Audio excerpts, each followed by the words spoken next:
চিকিৎসার দাম বেশি, হোটেল ভাড়া বেশি, গাড়ি ভাড়া বেশি, বললি সব কিছুই বেশি।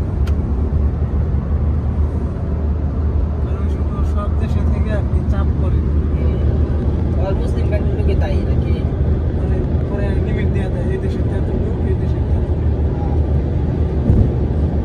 বাংলাদেশে তোমার তারা 17 কোটি লোক, তার মধ্যে যদি 3000 লিমিট দেয়, 3000 লোক তাহলে দেওয়া হয় কমসে কম 1 কোটি লোক মানে আবেদন করবো, আবেদন দিন থেকে তোমার 2000 লোক বাছাই করতে।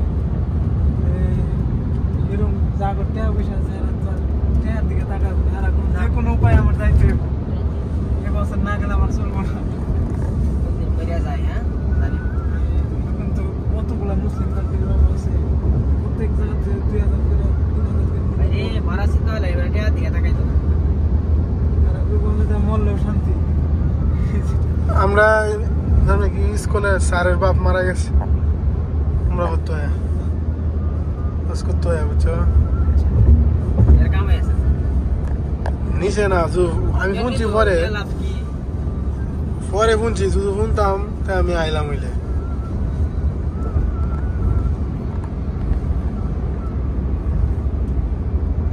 এরা মরছে আলহামদুলিল্লাহ, কয়জনে মরে বাকি কয়জনে আছে আল্লাহ যার মরণ যে রাখছে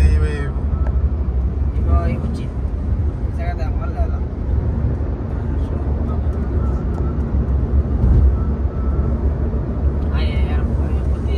রমজানের মধ্যে একটা মেডিসিন আছে, আয়ের বাপ মারা গেছে কত সময়, আয়া কবরটা জিয়ারত করে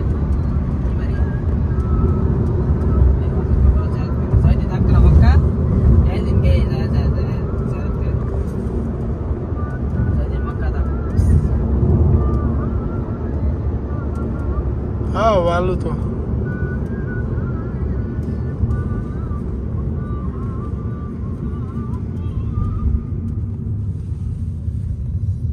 কেমতের দিনে আরাফাত ময়দান তো থাকবো।